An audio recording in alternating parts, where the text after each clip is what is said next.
बिस्मिल्लाहिर्रहमानिर्रहीम। अस्सलाम वालेकुम। इंडिया की तबाही का वक़्त आ चुका है, भारत की तबाही का वक़्त आ चुका है। अब वो वक़्त दूर नहीं कि इंडिया के टुकड़े टुकड़े होने को बिल्कुल तैयार बैठे हैं। दोस्तों, इंडिया के लिए इतनी बुरी खबरें आ रही हैं, इतनी बुरी खबरें आ रही हैं कि तारीख में आज तक पहले ऐसी भयानक जो खबरें हैं वो कभी इंडिया के हवाले से नहीं आई।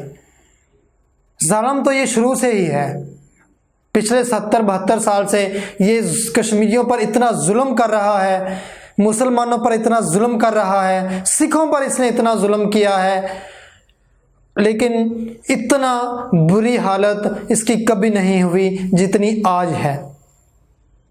वो कैसे है? चीन ने इंडिया के इलाके लद्दाख के ऊपर पूरी तरह कब्जा कर लिया है और वो दिन दूर नहीं कि अब इंडिया के टुकड़े टुकड़े होने के बिल्कुल करीब है।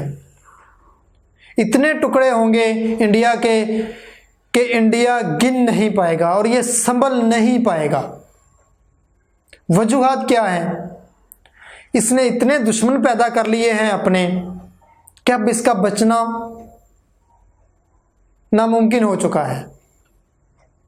वो कैसे कि कश्मीर के साथ इसने दुश्मनी तो बहुत देर पहले ले ली हुई थी, सिखों के साथ भी इसने दुश्मनी ली हुई है, मुसलमानों के साथ भी इसने दुश्मनी ली हुई है, और अब हालिया वक़्त में जब हुआ कि जब इसने चीन से दुश्मनी ली, नेपाल से दुश्मनी ली, इतने सारे दुश्मन इकट्ठे कर लिए हैं और ये देख रहा था, ये इस खुश फहमी में था कि कश्मीर के मामले में हमारा दुनिया ने क्या कर लिया। चीन ने वो इस वक्त कदम उठाया है, वो बहादुरी, वो जुर्रत दिखाई है कि ना उसने इनके किसी अमल की मजम्मत की, ना उसने इनको पेशगी आगाह किया कि आप बाज आ जाओ।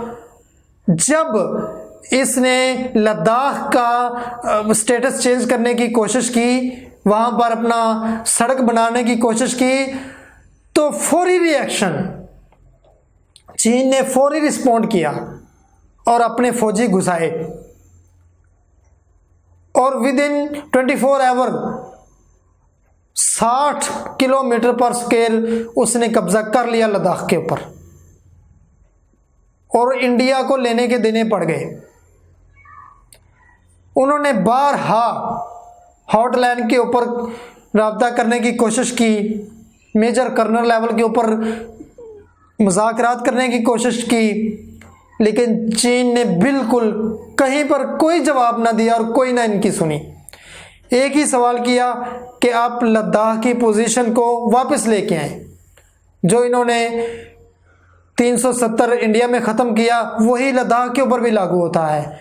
उसके लागू होने के बाद लद्दाख इंडिया का हिस्सा बन जाता है, लेकिन वो चीन का हिस्सा है, बल्कि वो डिस्ट्रीब्यूट है। इसको चीन ने वहाँ उससे वापस ले लिया और कहा कि आप इसकी हैसियत को वापस करें, बल्कि आप वापस ना भी करें तो चीन अब इतनी तैयारी के साथ आया है कि अब वो वापस नहीं जाएगा।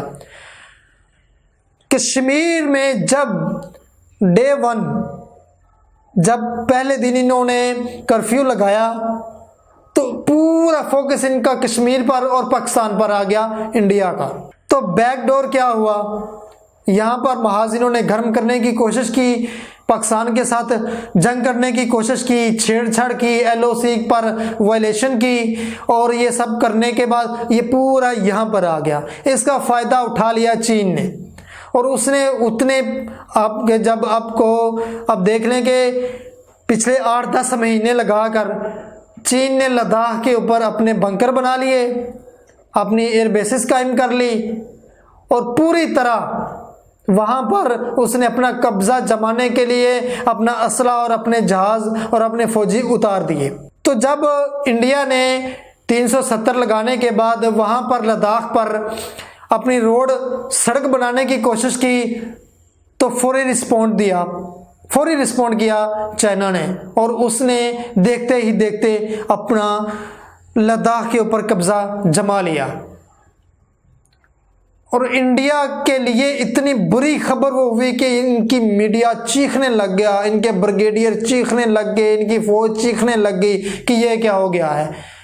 तो जब फौज को कहा गया कि आप तैयार हो जाएं, जब चाइना ने अपनी फौज को, चाइना के सदर ने अपनी फौज को हुक्म दिया कि आप जंग की तैयारी करें, तो इंडिया के लोगों के दिमाग में इतना खौफ हरास फैल गया कि उन्होंने अपने प्राइम मिनिस्टर मोदी के ऊपर चढ़ाई शुरू कर दी। मुज़ाकरात करो, मुज़ाकरात करो। जब मुज़ाकरात करने की कोशिश की गई तो बिल्कुल नाकामी हुई। चाइना ने किसी मुज़ाकरात की तरफ नहीं आया। अब चाइना का अगला हदफ क्या है? अब चाइना वो काम करने जा रहा है जिससे इंडिया के एक ही टाइम पर 8 टुकड़े होंगे। 8 रियासतों, अलग अलग रियासतों में इंडिया से टूटकर रियासतें बिखर जाएंगी।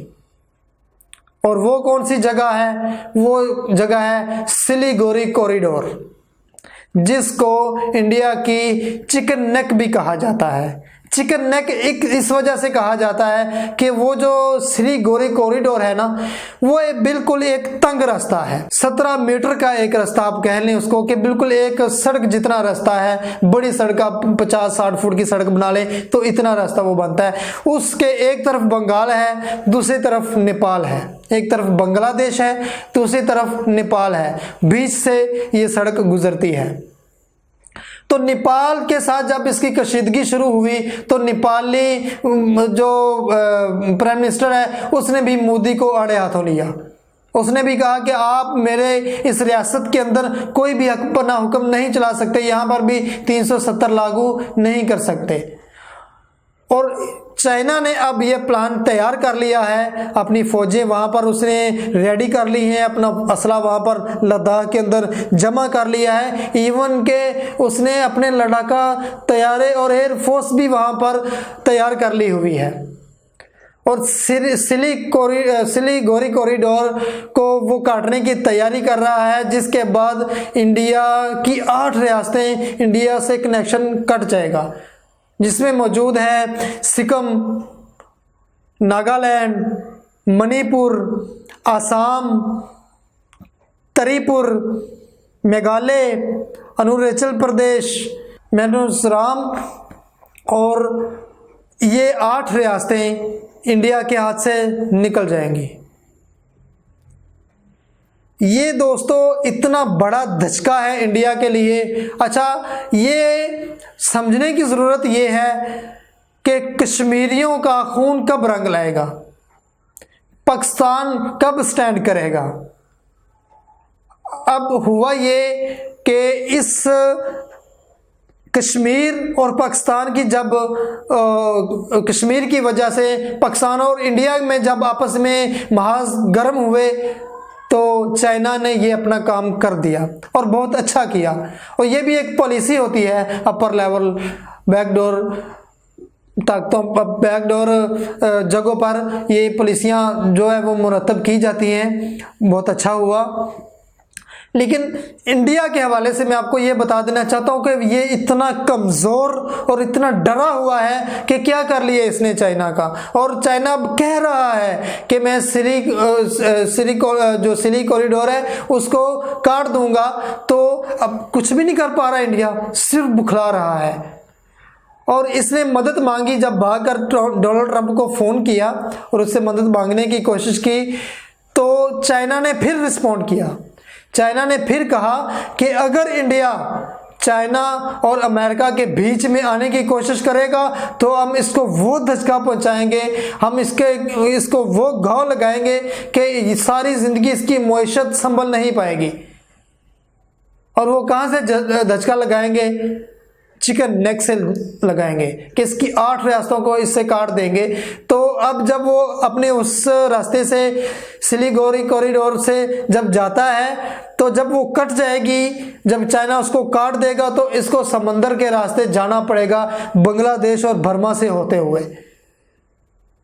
तो उस वक़्त से पहले, उस वक़्त तक ये जो रियासतें हैं जिसमें ज़्यादा शिद्दत पाई जा रही है, मणिपुर, असम और नागालैंड की, ये तो इस वक्त बिल्कुल तैयार बैठी हुई हैं कि जब भी कोई ऐसा थोड़ा सा भी इंसिडेंट हो और वो अपनी अलहदगी का ऐलान कर दें। वहाँ पर अलहदगी की जो तरीके हैं वो इतनी मजबूत हो चुकी है कि वो किसी भी टाइम खुद को इंडिया से अलग कर लेंगी।